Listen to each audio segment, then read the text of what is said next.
And welcome back to the Cover 3 podcast here on CBS Sports. I'm Tom Fornelli.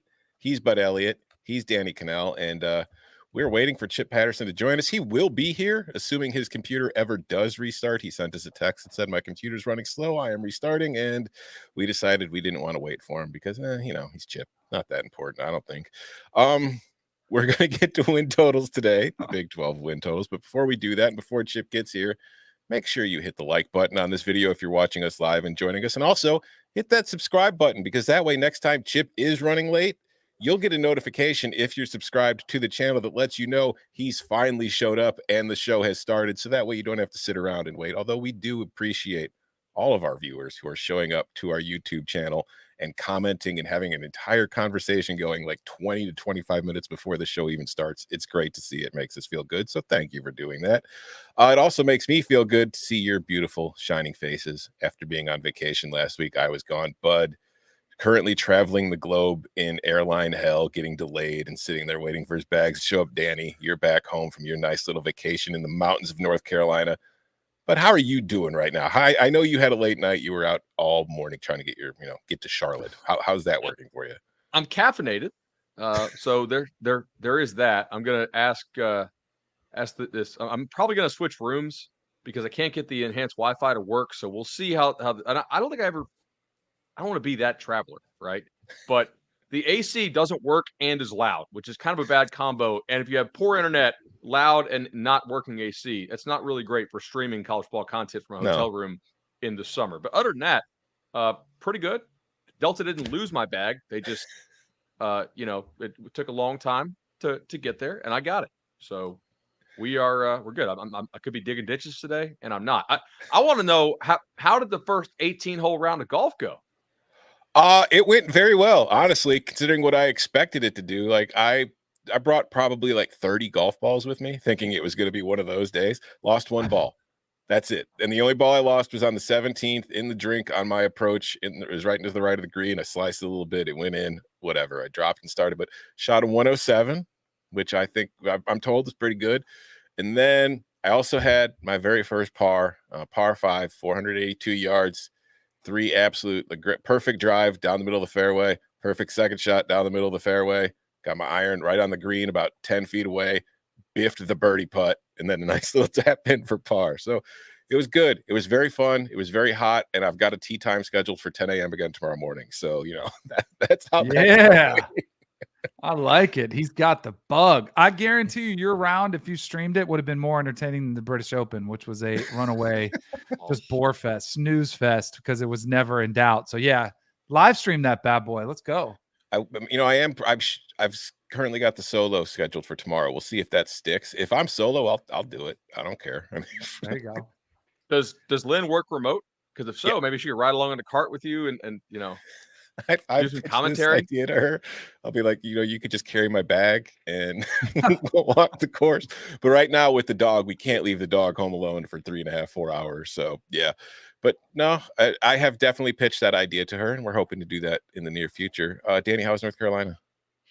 Beautiful, absolutely beautiful. I'm headed right back there to Charlotte to meet up with these guys for ACC Media Days.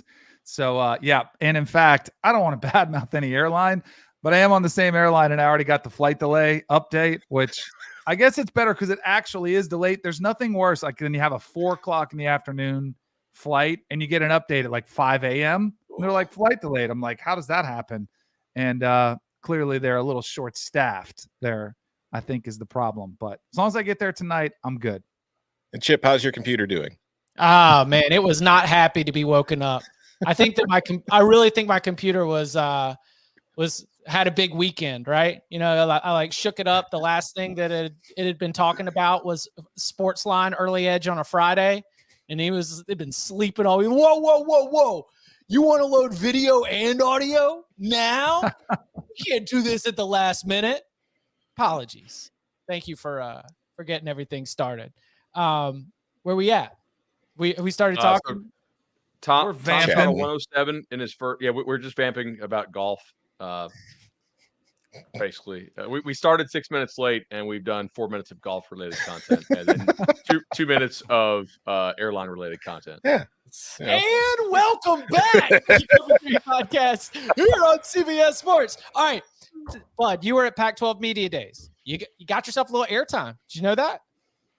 I did not. Well, I try to ask a question frequently and then say Bud Elliott from the Cover 3 podcast. Yeah. Like they're straight. And I don't know how many people watch the Pac-12 network, but whoever's watching it heard Cover 3 podcast. So if you guys are new to the show, welcome. Yeah, I was going to say that, you can get the Pac-12 network on some refrigerators, as we have discussed before. Gas station pumps. Preloaded channels. And so for you refrigerator owners with TVs in your fridges, welcome. Because, Bud, you were pumping up the Cover 3 podcast. I was very excited about that.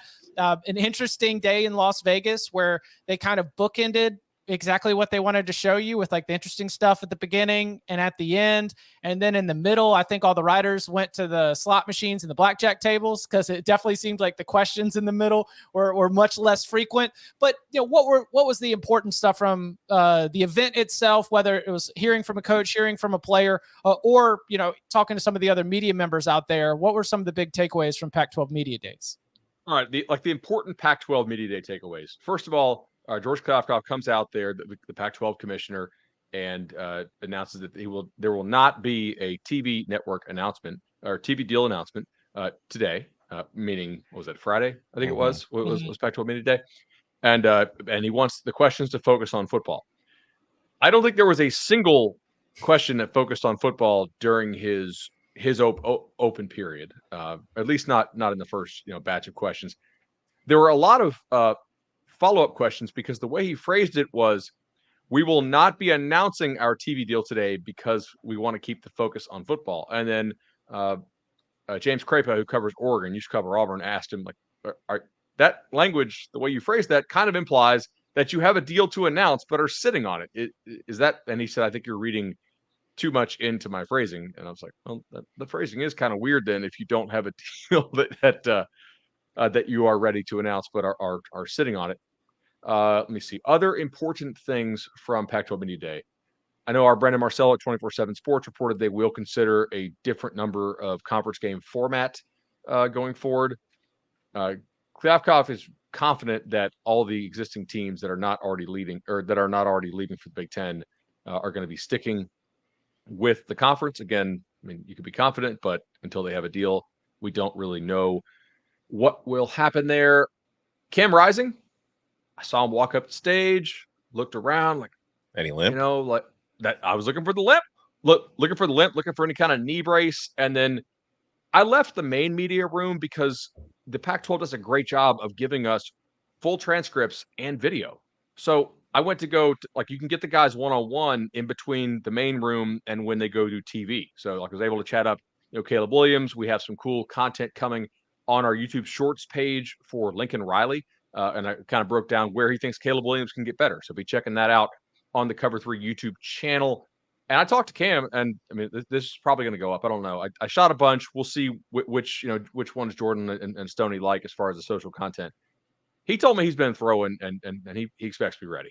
So I know Utah, Kyle Whittingham had phrased it as sort of like I think game time decision-ish, basically. But he thinks he'll be ready. And this is a league with 7 intriguing teams and 5 that are sort of in some sort of stage of rebuilding. It's pretty fun. It's a fun league. It's going to be a fun season.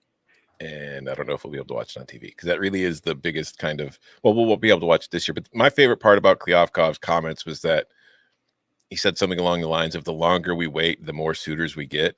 So at this point, probably every network that exists has submitted a bid for the Pac-12 because we've been waiting a very long time. Yeah. So would they go to 8 games because they only have 10 teams? Is that the notion of considering a different amount of conference games as opposed to going to like the old Big 12 with a 10-team league where you do a 9-team schedule and everybody plays everybody? Do they not want to do the round robin? Is that what I'm sort of sensing from that?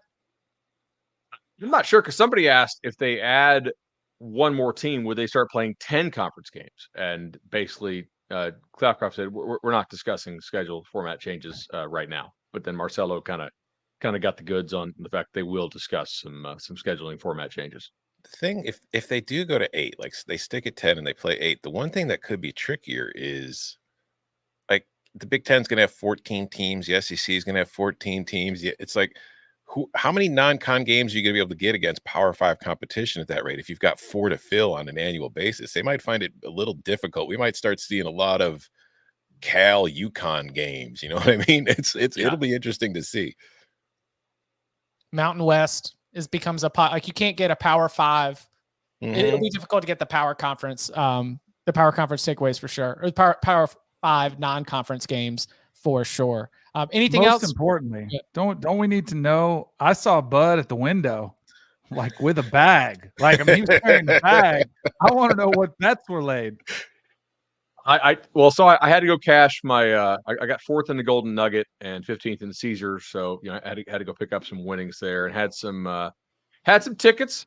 Did have some Arkansas State, decent little stack of that. Did some kiosk jamming last year at the MGM, Park MGM, the Aria, a couple other places. I was able to grab some Arkansas State under tickets last year, and I was able to cash that. So.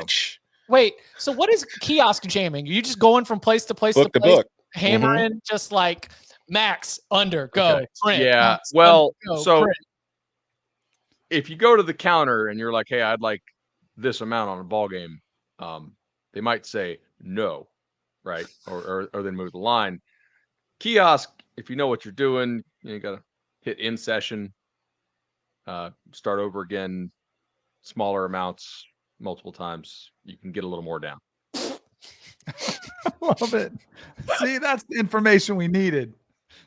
So you just keep. If you're watching a college ball podcast in the middle of July, you might dig that info. I don't know. Well, congratulations on being able to collect your winnings.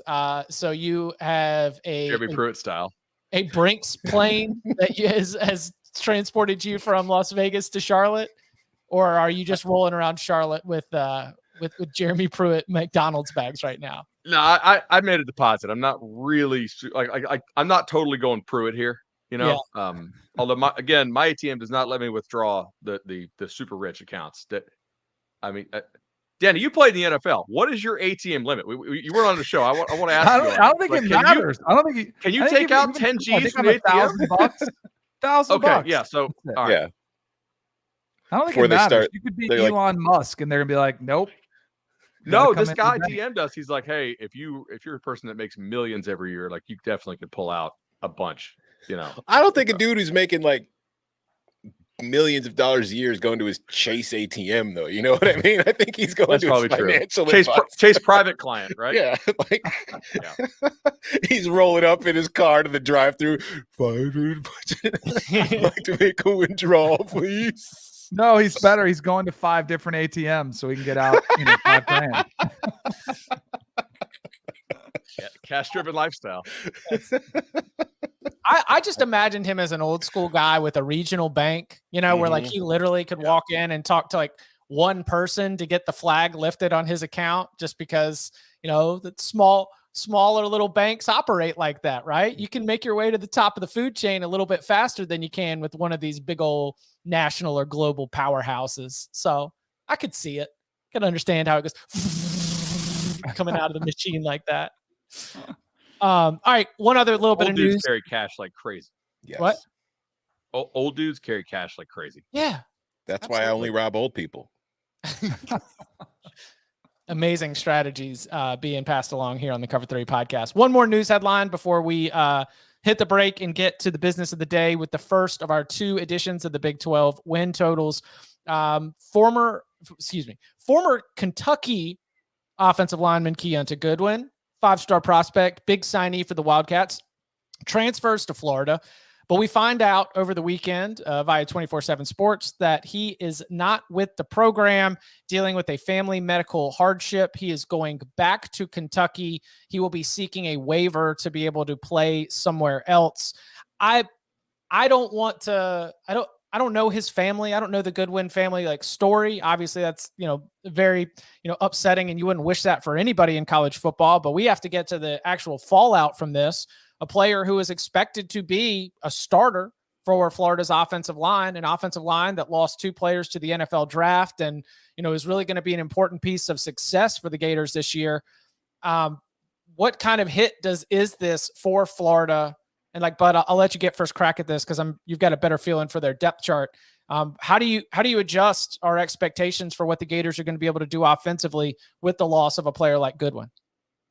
Well, first of all, I know we all send our prayers to his family. If they're dealing with serious medical situation, we hope everybody comes out of that just fine. With Florida, I think Goodwin was probably in the mix to start if he was on the roster. My main concern for them is really the depth, right? So you lose a Josh Braun very early in the portal season when it wasn't a big deal to lose him, or at least you didn't think it would be. He goes to Arkansas, and it's going to be a player at Arkansas. You lose Michael Tarquin, who is going to be USC's starting left tackle. You lose Ethan White, who was a good player for you last year. He transfers to USC. I think got medically disqualified or something happened there. Cam Waits blows his Achilles.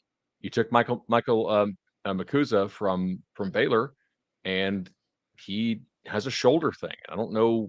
And then hit the portal, came out of the portal, or said he intended to transfer and then didn't transfer. Still around. I think his status for the season is up in the air. So Florida wants to play bully ball, right? They have Ricky Pearsall and 2 freshman receivers, 2 true freshman receivers. It looks like they're probably going to have to rely on. And their whole thing is hey, Mertz can operate this system, do some RPO, run some play action. The foundation of this is the run game. Well, I mean, they better stay healthy on that offensive line because that's a whole lot of guys that you've lost at this point now. And that doesn't mean their starters will be poor. They could be damn good. We don't know. And we've seen offensive lines stay healthy before, but that's not a great recipe to enter the SEC season with. Yeah, I think it's interesting with the Gators going into the season because I have the same concerns you do with how they're trying to play and then the depth issues that they seem to already be having and how that's going to impact them on the year. But then off the field, things are going, as far as recruiting, they've been getting some momentum and doing pretty well. So it's going to be interesting to me. I'm not so much interested in Florida's win-loss total this year, although, I don't have the highest expectations for it, but I wouldn't be shocked if they do okay. It's going to be if they do struggle, how does that impact their momentum off the field? And I think if I'm a Florida fan, that's probably what obviously you want to watch the games and win games, but I think long-term big picture, you're probably more concerned about if they go 5-7 or 6-6 or 7-5, and it's kind of another ugly season, will they be able to hang on to the class they're currently putting together? I think also and this is not a knock against Florida. You see it happen to Miami, Florida State. Any top-tier program, if it gets off to a rough start, players that commit to Florida expect to be competing for SEC division titles at the very least. And even with Georgia there, you're still kind of hoping. If you start off and you lose to Utah on the road, you lose to Tennessee at home, and you're 2-2, and that's I think when you really find out, are players buying into Billy Napier? Are they buying in? And that's the most challenging time as a coach to keep your players bought in. So I think that's kind of the story to watch out for. And as the offensive line goes, this is already an offensive line which struggled mightily in the spring game. I think they gave up 9 sacks in the spring game. So, Bud alluded to really great defense, Danny. Really great defense. Well, that's the positive spin. There you go. Yeah. Will be very interesting to follow. Again, the SEC win totals coming up in a couple of weeks here on the Cover 3 podcast. Florida sitting at 5.5. That is your debate and your pick on Florida's win total is, do you think that they are bowling, or is Billy Napier trying to lock down that 2024 class in December, not being in the postseason? Going to be a fascinating proposition. Coming up on the other side, we're going to start to get the first group of the 14-team Big 12. Focus on Texas, Oklahoma, and then the 4 newbies, UCF, Cincinnati, Houston, and BYU. All that and more next. When you're the FedEx Cup champion, your name's on this trophy forever.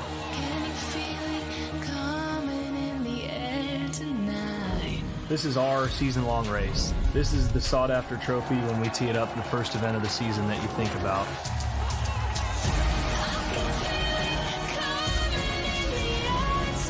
3 tournaments with the world's best golfers battling for the tour's toughest trophy to win, the FedEx Cup. The playoffs begin August 12th on CBS. Back here on the Cover 3 podcast. Those of you watching on youtube.com/cover3 got a nice little promo for the FedEx Cup. Poor Justin Thomas. I don't know how long he's going to be in the playoffs. Oh, rough season for our boy JT. Make him a Ryder Cup captain. I mean, I'd have to hit the Corn Ferry Tour the for a Ryder year. Cup. Let's go. All right. So again, we are going to be splitting up the Big 12. First group will be the comings and goings, the 2 teams that are in their final year, along with the 4 teams that are making their debut when we reconvene on Wednesday.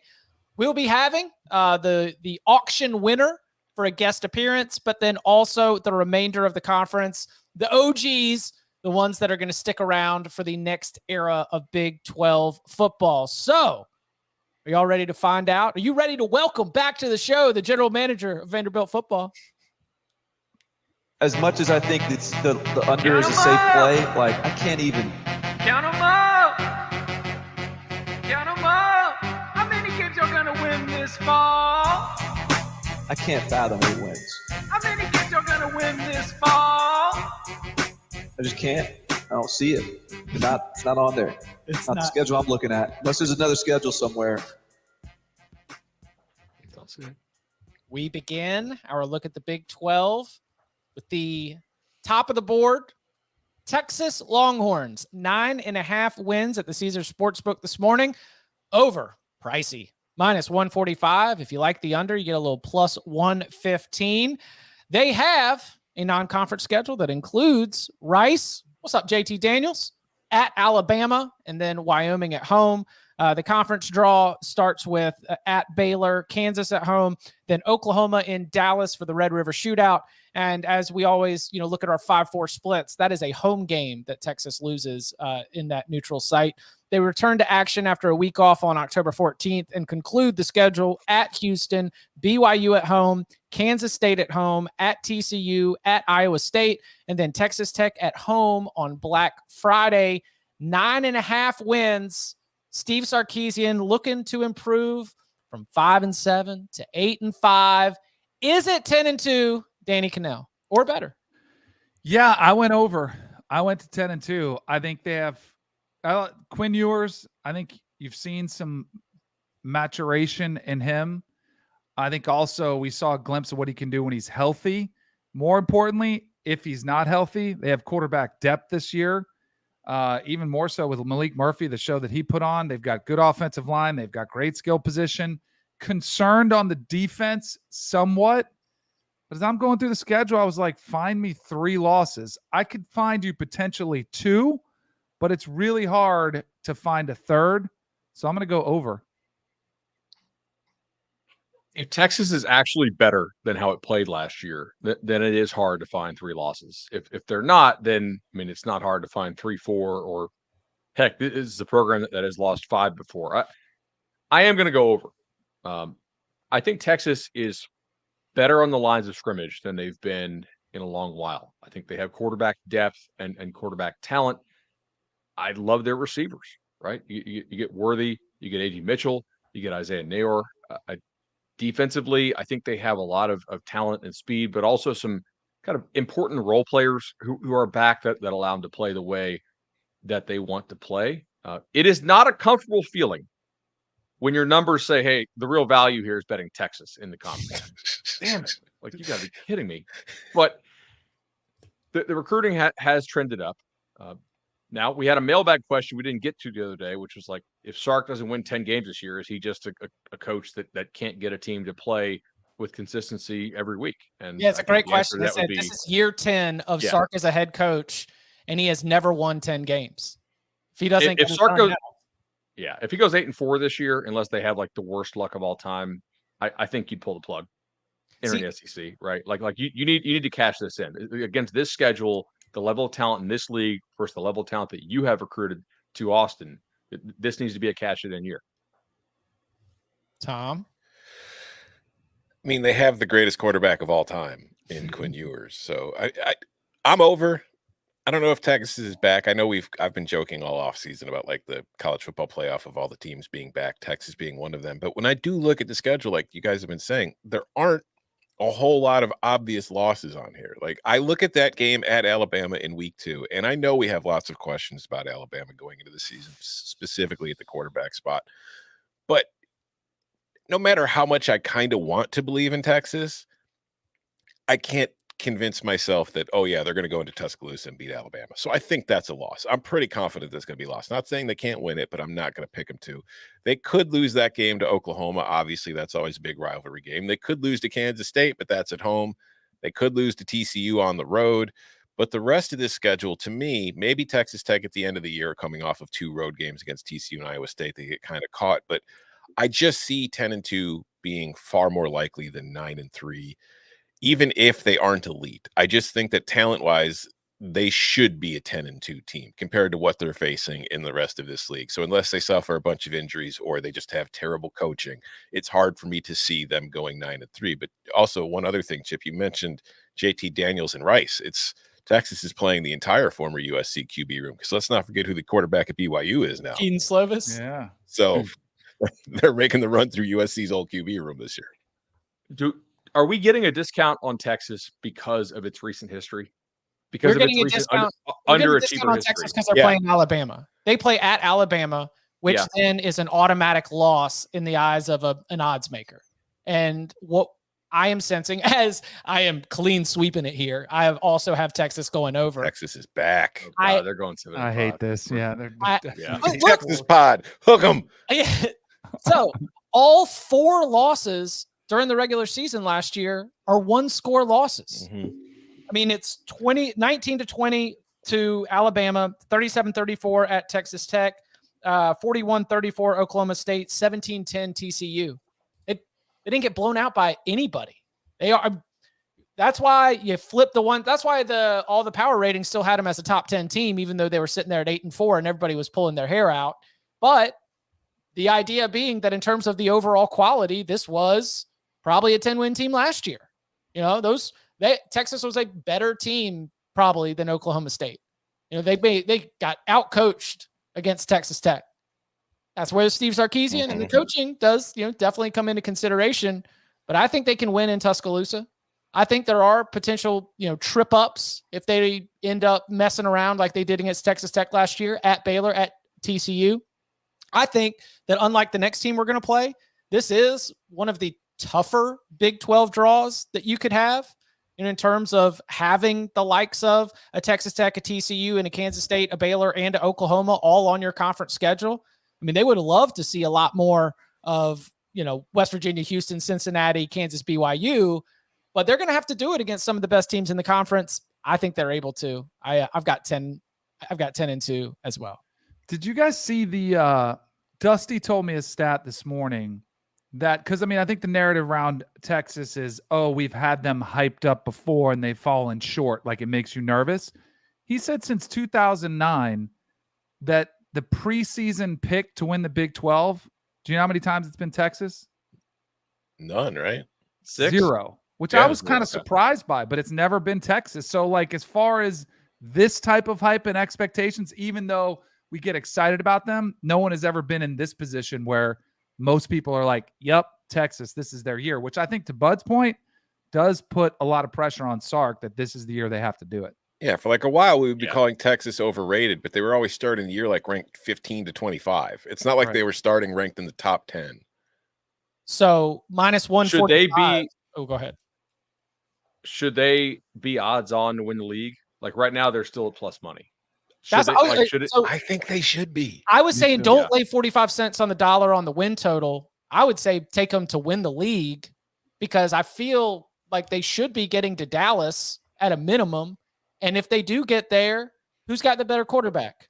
Like, who's got the better offense? Like, if it turns into who can score more in the Big 12 championship game, the answer is Texas. So you get plus 100 get there, they're favored. minus 145. Mm-hmm. Yeah. No, I do like that. Count them up. Moving on to the Oklahoma Sooners. Oklahoma also sitting on 9.5, minus 120 to the over, minus 110 to the under. Non-con, Arkansas, Bud's beloved Arkansas State opens up the season. Then you have SMU. Then you have at Tulsa. And this is where we do mention that the other side of this Georgia-Oklahoma game getting canceled soft schedule debate has also impacted the Sooners. So the Sooners' non-conference schedule is quite cushy right there.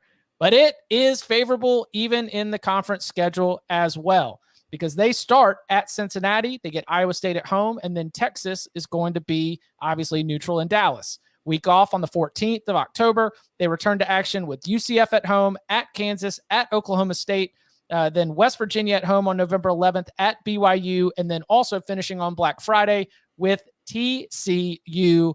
Tom, what are we doing with the Sooners? This is another one where I'm not the most confident in it. I don't feel great about it, but I don't think Oklahoma was as bad as it was last year, or at least it shouldn't have been. And I'm wondering if maybe, last year, Brent Venables' first year as a head coach, like you see sometimes with players, that freshman to sophomore leap where they kind of figure things out and they have a better idea of what to expect. Things run a bit smoother in the second year. Maybe they have a little bit better injury luck.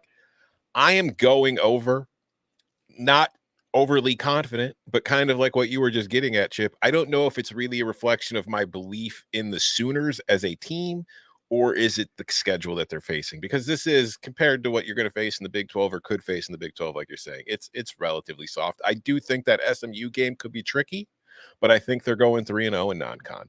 I think they're beating Cincinnati on the road because I don't have the highest, opinion of the Bearcats this year. Iowa State at home should be a win. I would have them losing to Texas. UCF at home should be a win. Kansas on the road could be tricky. I don't know. Oklahoma State on the road could be tricky. West Virginia at home, that's not a concern to me. I got them 10-2. I don't feel great about it. Like it's just the slightest edge over 9-3. Look, because I took Texas over, I'm going to take Oklahoma under. I mean, they play each other. It's very difficult for both of these teams to go over because somebody is automatically catching a loss in that game. I totally agree with Tom about the schedule. Like if they 9-3, because they're playing the exact opposite schedule. Like there is no Kansas State, there is no Baylor, there is no Texas Tech. Those are like 3 of the top 6 teams in the conference, and you're instead trading those out for the teams that Texas wishes it was playing at the very bottom of the conference. Like it is Texas that faces the tougher Big 12 schedule than Oklahoma. Texas, who I think is better, but I think that these two teams could end up playing for the Big 12 title unless there's some funky tiebreak where a Kansas State, a TCU, or a Baylor ends up having also a 7-2 record. The depth chart, when I was looking at it, I was like, I don't know these guys. I do not think that the overall talent level is up to the standard of Oklahoma football when they were running off Big 12 title after Big 12 title. But a team that is not up to that standard could end up playing for the Big 12 title, just because I do think that they're going to be looking at wins against Cincinnati, Iowa State, UCF, Oklahoma State, West Virginia, and BYU. Like you look up and you're like, okay, well, I guess the Sooners are 10-2, and I don't feel great about it, but I do think that it's the sensible play when they're going to be a double-digit favorite against half the teams on their conference schedule. I agree with that. I mean, like what you're saying is that there could be kind of a hollow 10-2 here. Yes. Yeah, for sure. I think 9-3 is more likely than 10-2. I think there's some downside risk with this team. Last year, they had really good offensive line depth, right? This year, they're very thin. We talked about Florida to open the show. If they get hurt on the O-line, they're probably in real trouble. I think Oklahoma is as well if they sustain some early injuries. Can you guys name any receivers on Oklahoma's team? Jaleel Farouk. And I think that's it. As far as like, and Drake Stoops is back. Sure. So, I mean, you're really betting on these receivers emerging, second year in the offense at gelling, Venables getting the defense right in year 2. I think the defense will improve with continuity, understanding the scheme better. He does throw a lot at them. I don't think he spoon-fed them last year. Not really sure they have that many difference makers on defense, to be honest. So I'm going to go ahead and go under for Oklahoma, but just barely. I mean, I'm like barely over on Texas and barely under on Oklahoma. These are not like bettable edges for me right now.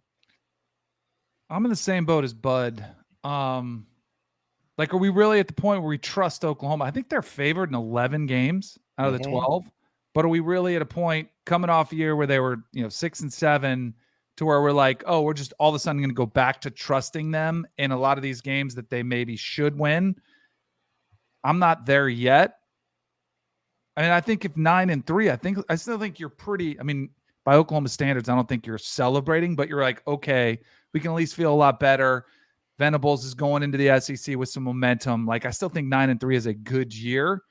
I also think there's some teams on there too, like TCU. TCU was one with me. I still think TCU is kind of getting disrespected, and maybe it's because of what we saw against Georgia. I still think they're a really good team. I think they're going to be a tough out. I think that's a game, even though it is in Norman, could be a tricky one for them. Because I was trying to find the 3 losses. It's like, all right, if you think they're going to be 9-3, then you got to go there. I think Texas gave them the win. The other one was Oklahoma State, like Bedlam, rivalry game in Stillwater. I think that could be tricky. You know, I don't know if it's a given yet where you're just like, yeah, they'll be favored. And then I had TCU as the 3rd loss. So, but even like saying them out loud, I'm like, if they are 9-3, it might come from like totally different places where you're like, I didn't see that coming. That's probably the more likely way you get to 9-3. Well, yeah, I'm not at a place to trust them, you know, for 10 wins. There's like a zombie BYU team lurking in Provo with that like maybe it's a 4-win BYU team. They're not going to a bowl game, but here comes Oklahoma, and they just care way, way more than Oklahoma does in that late season spot. Like that's definitely how the over ends up going. And actually, like to peel back the curtain on my process with this one, you know, I like to go through team by team, you know, as we're doing them here on the podcast, you know, just to make sure that I've got a little bit more depth. Sometimes we get asked to pick some over-unders before we get to it. I was asked to do Oklahoma's win total on CBS Sports HQ about a week and a half ago. I sent back to the producer under because I just looked at the team and I was like, no chance. And then I found myself having to defend it with a schedule on the screen.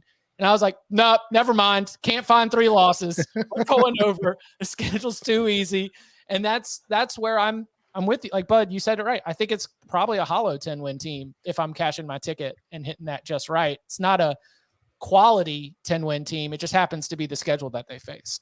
One more quick thing here too, like vibe-wise. Like Andrew mentioned it in the comments. He asked if we had any thoughts on Venables having some strong sound bites the last few weeks, like taking the shots at Dion and Mario. And based on what I know of Brent Venables, it's really not his kind of approach to be kind of brash and out there and cocky. The fact that he is, do we take that as a tip-off to how he feels about his team this year? Just saying. Maybe. I mean, he's got to feel better than he did last year, right? I know, but I'm just saying, I think he feels like he's got something cooking this year. They almost beat the Knowles. Yeah. Yeah. I mean, like that game flipped. With a bunch of backups. Mm-hmm. Yeah, that game flips with like a couple different plays, and vibes are maybe in different places for both of those teams. If Florida State doesn't come out with the narrow 38-35 win, I like something that Danny mentioned several weeks ago, where just sort of in the back of your mind, you're like, all right, so Dylan Gabriel's got injury history. What if Jackson Arnold comes in and is the truth? That's, yeah. Dylan, I'm not sure Gabriel's getting his job back if Jackson Arnold comes in. Like Wally pipped. I mean, that could absolutely happen, and he could come in and take it by fire, and then you're just different feeling about Oklahoma football, both for the immediate and long range, if it does end up being that kind of storyline. All right, 60 seconds or less. Stop me when this sounds crazy to you. I'm going to paint you a path for Oklahoma to go to the playoff. Okay. Arkansas State still sucks. SMU still can't play any defense. Oklahoma gives up some points, but they beat them like 50-38. Tulsa lost a ton. Cincinnati lost a ton. Iowa State, we have in Norman, and we have no idea who's playing for Iowa State still, right? They have not announced any of the gambling suspensions, if any are coming, but common sense. Texas doesn't live up to expectations. Are we that crazy yet? Nope. We've seen this movie before. UCF in Norman at Kansas, which didn't belong on the field with OU last year, and Oklahoma crushed them. At Oklahoma State late in the year. Like, are we sure Gundy's boys got it together? West Virginia. Is Neil Brown fired by then? This game is in Norman at BYU, a team which has very questionable depth and a pretty questionable defense. Host TCU to end the year. They lose to Texas in the rematch. Okay. Yeah. I mean, I can see it, but like, No, yeah, there's yeah. definitely a path. If they Yeah. play at Yeah, like there's a a top non-zero 10 level, chance. yeah. That's just some good social clip right there. I mean, I'll say this. I think 12-0 is more likely than 5-7. Yes. You know what I mean? So it's like, it's Fascinating. Look, How many games y'all gonna win this fall? is the question for Gus Malzahn and the UCF Knights as they enter the Big 12. Caesars has the over-under win total at around 7, minus 115 to each side. We've got Kent State, which lost its entire coaching staff and all of its players to other Power 5 programs as the opener. Then at Boise State, that could get a little bit tricky for UCF. And then Jay Wright's Villanova Wildcats coming to town on September 16th. At Kansas State to open up Big 12 play. Baylor at home at Kansas, off week on October 14th. Return for the final 6 games. Off a bye at Oklahoma on October 21st. West Virginia at home at Cincinnati. Oklahoma State at Texas Tech. And then Houston at home to close the year. Bud, what's the neighborhood group chat thinking about UCF and where we're going to be going on this win total? I'm going to go over. I think 8 is more likely than 6, right? Like, this is not something I'm rushing to the window to slam, but you get Plumlee back. They do have a new offensive coordinator. Defense lost a little bit to the portal, but not a ton of stuff. I think the offensive line should be okay. They still have some playmakers on the outside. And of the new teams, I think they are most equipped to handle what will be on their Big 12 schedule. But the schedule, as Chip mentioned, is tricky. They are one of the teams that has 5 conference road games as opposed to 4. Kansas State, Kansas, Oklahoma, Cincy, Texas Tech, all on the road. 1 and 4, certainly a very an outcome that's going to happen quite often against that slate. But I do like them in their home games quite a bit here. Kent State, Villanova, Baylor, West Virginia, Oak State, and Houston. I mean, I think they're either clear favorite or very small dog in those ball games. So yeah, I'm going to go over. Don't love it, but I do think 8 is more likely than 6. And we call it the Cover 3 podcast, not the Push 3 podcast. So we gotta pick. Well, yeah, but don't you feel like 7 and 5 seems super likely? I think 7 and 5 comes up a ton. Yeah. I'm pushed to under. I think it's going to be tough. I think that those road games are difficult. While I don't know what the betting line would be, or I guess I probably could have looked it up since Danny's got all the stats. Sounds like nearly every game has a betting line going into it. But I think that Kansas is probably well positioned to be a really difficult road trip in a way that we're not used to imagining going to play Kansas is going to be a difficult road trip. When you do draw the Kansas States, when you do draw some of those other spots, just the newness of it. I mean, it's crazy that these teams that were used to competing for conference championships in the American Athletic Conference, they jump into the Big 12 and they just sink to the bottom of the odds board. I mean, what does that say about the fact that this is probably a bigger step up in competition than a lot of people realized? And I think that within the grind of conference play, it's like, sorry, man, like you don't have Tulsa. Like you don't have a lot of those games where the team that you were playing was legitimately a bottom half of FBS type team and getting that as a conference game. So I think that within the back half of the schedule, we could see a couple losses at Boise State. That game's just so weird and maybe a little bit tricky that maybe that's where this one swings. But I think 6 and 6 is more likely than 8 and 4. 7 and 5 seems the most likely to me, though. But I will lean under. This was a tough one. I'm leaning with Chip. As much as I think the story of John Rice Plumlee is awesome. Spring football, he's running back and forth to play baseball. He's a converted wide receiver, he's playing quarterback, but he's still a converted wide receiver playing quarterback. And, I called their game against FAU. It was just after the Louisville game, which they kind of crapped the bed and probably should have won that one. But barring a massive leap in production as a passer, there's 2 things I worry about. If they run John Rice Plumlee as much as they did last year, injury becomes a concern. He got banged up somewhat last year. So I think that's an issue. And I think the jump is going to be, challenging. I was trying to go out there. I could find 6 wins. I was trying to find 7 and get to the push. I didn't feel great about that. And then I was like, man, can I talk myself into a signature win against Kansas State, Baylor, or Oklahoma State? Those were kind of, I was like, I don't know, not in year one.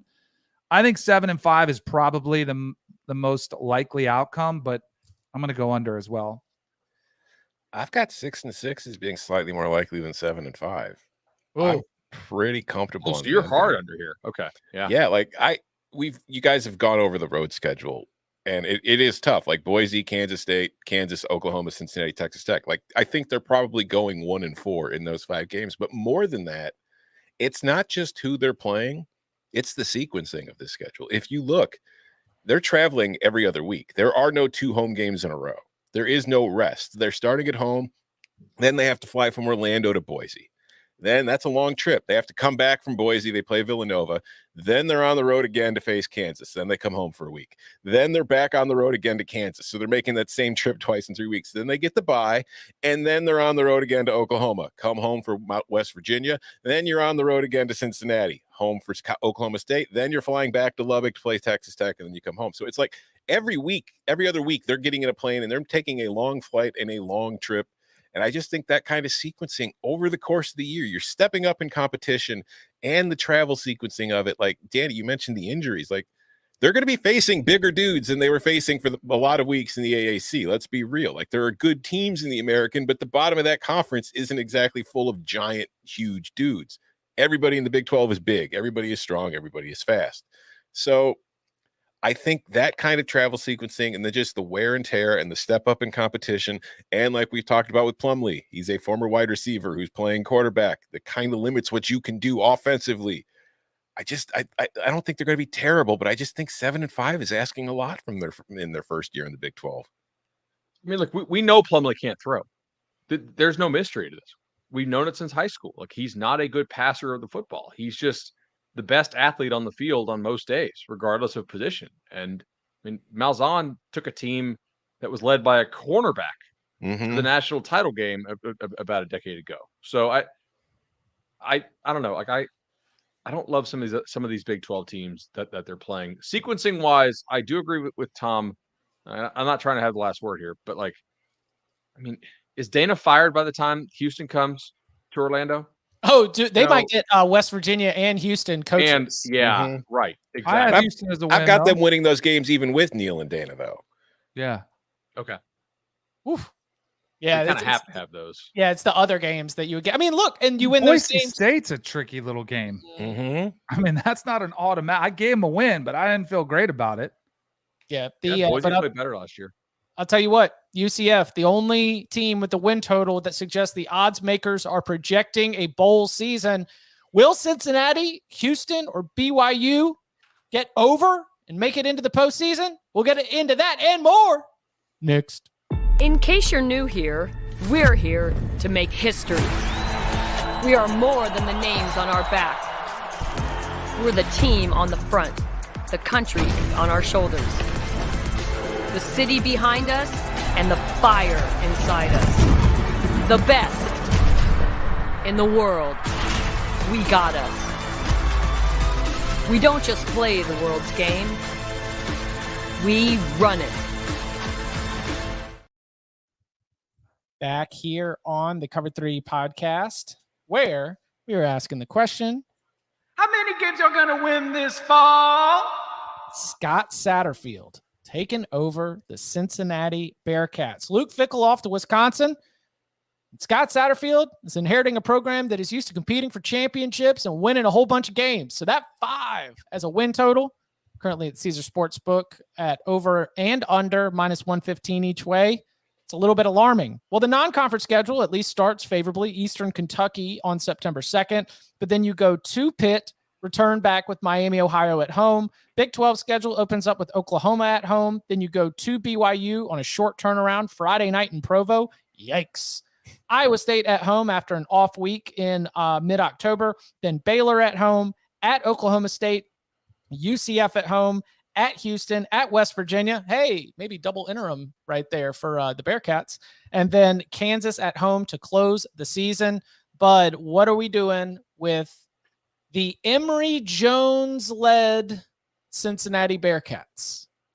Yeah, I don't see a bowl here. I do think 5 comes up pretty often. I'm going to go ahead and go under on this number. I don't trust Emory Jones. I don't think he's a good football player. I am very concerned that you had the head coach jump to P5, raid the roster, and then you, a G5 program, jump to P5 combo here.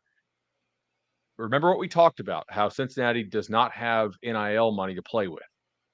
I read into that. I think there's signal to that as far as what you can go do in the transfer portal. Most of these schools that are killing the transfer portal are just, they're paying up. Cincinnati, I don't think was able to do so. And I mean, at Pitt to me is really tough. Oklahoma has a home game. If Oklahoma's what we think it is, that's really tough. At BYU on short rest, that's not easy to do. Iowa State, if they have suspensions coming, may have those guys back by that time of the year. We don't know. I'd rather get Iowa State early this year than late.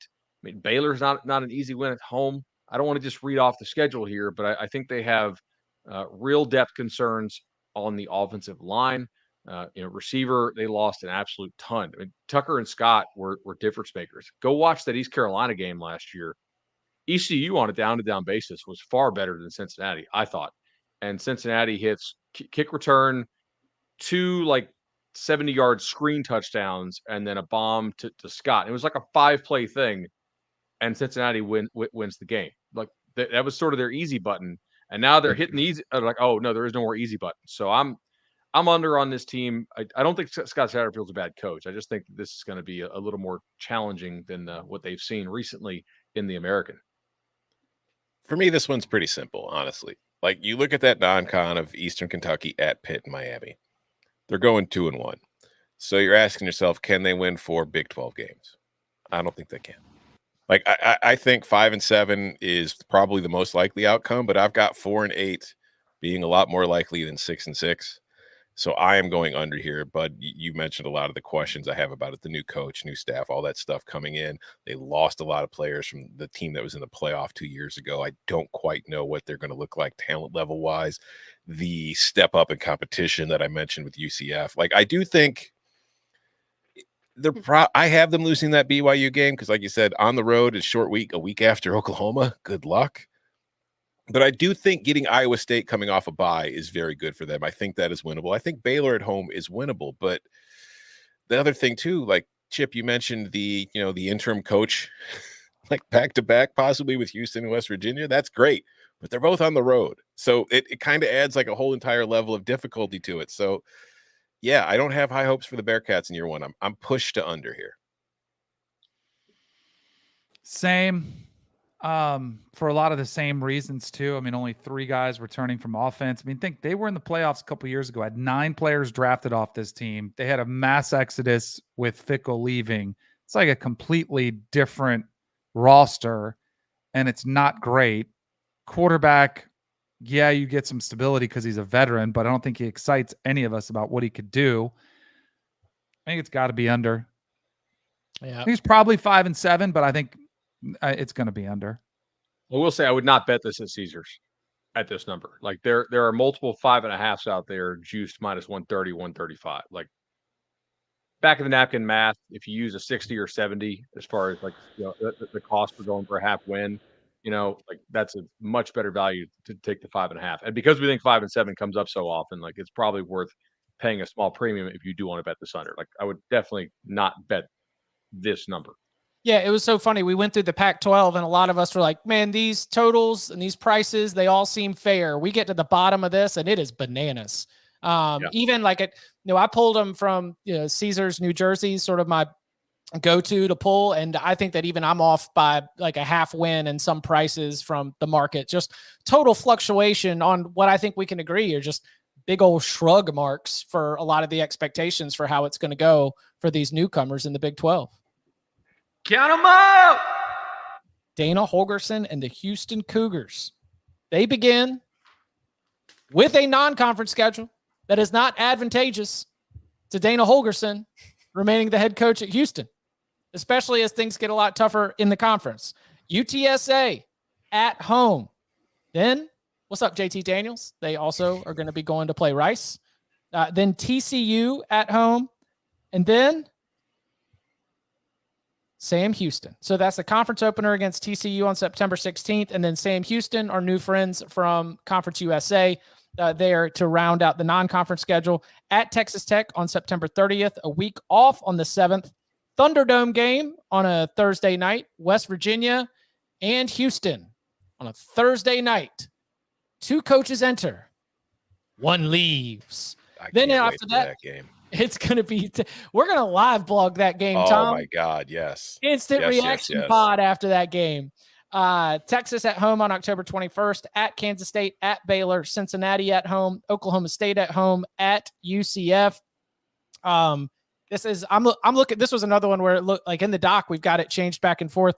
I'm looking at Houston right now with a round 5 over plus 130, under minus 160. I think there's some 4.5s out there where the plus and the minus money is flipped just a little bit. Where are we going with the Cougs here in 2023? Under. Yeah. Pretty confident in it. It's like that non-con you mentioned, UTSA, they could lose that game very easily. UTSA is a very good team. At Rice, they're going to win, I think. Probably, maybe. TCU, that's a loss. And then there's that Sam Houston game. Like, Sam Houston is a good FCS program that's making the jump up. And there's just like the whole alpha beta thing, because Houston is a school named after a city, and the city is named after the man they're playing. So that could be a problem for them. Texas Tech on the road, very tough. Like, they have to win that West Virginia game to even have a chance of sniffing this over. But even after the West Virginia game, that run of Texas, Kansas State, and at Baylor is going to be very tough. You get kind of a soft landing for homecoming against Cincinnati. But again, what are the odds Dana is even coaching the team at that point, based on how I think the first 8 games are going to go? Just it is a tough schedule for Houston in a tough situation, and they lose a lot of key players from last year's team.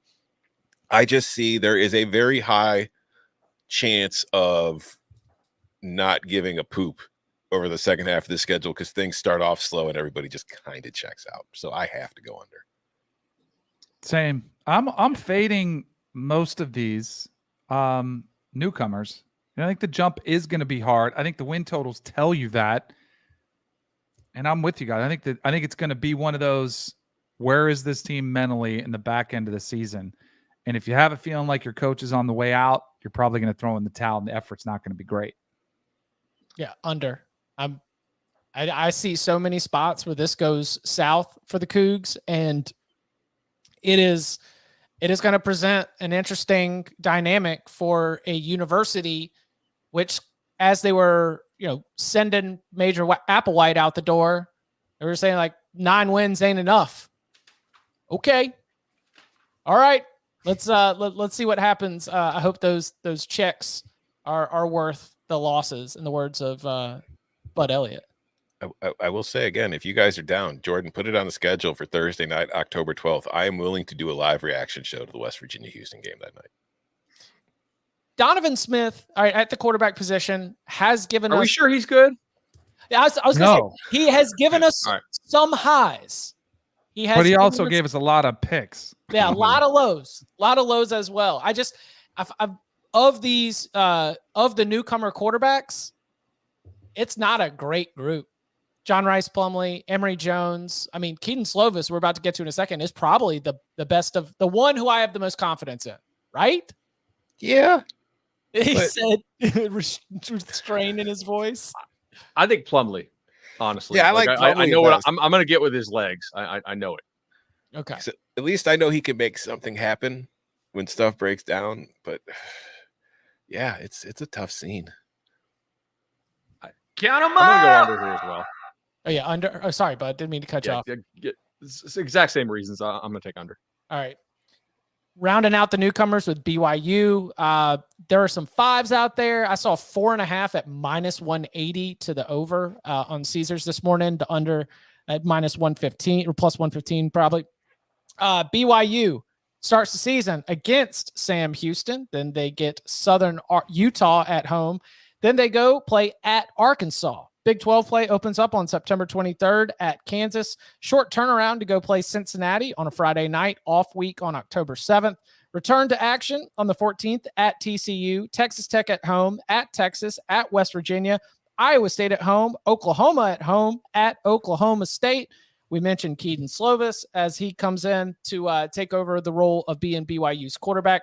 Kalani Sitake, after a little bit of a rough go early in his tenure, found a little bit of stability and consistency. It wasn't just the 1 year with Zach Wilson and the pandemic shortened year, but being able to roll off some 8, 10, 9-win seasons along the way allowed for BYU's move to the Big 12 to be sold as a really good addition for the conference as they look to really bolster their membership. Provo is going to be a unique road trip for a lot of these teams. But outside of that, this is going to be tough to trade out some of those non-con games.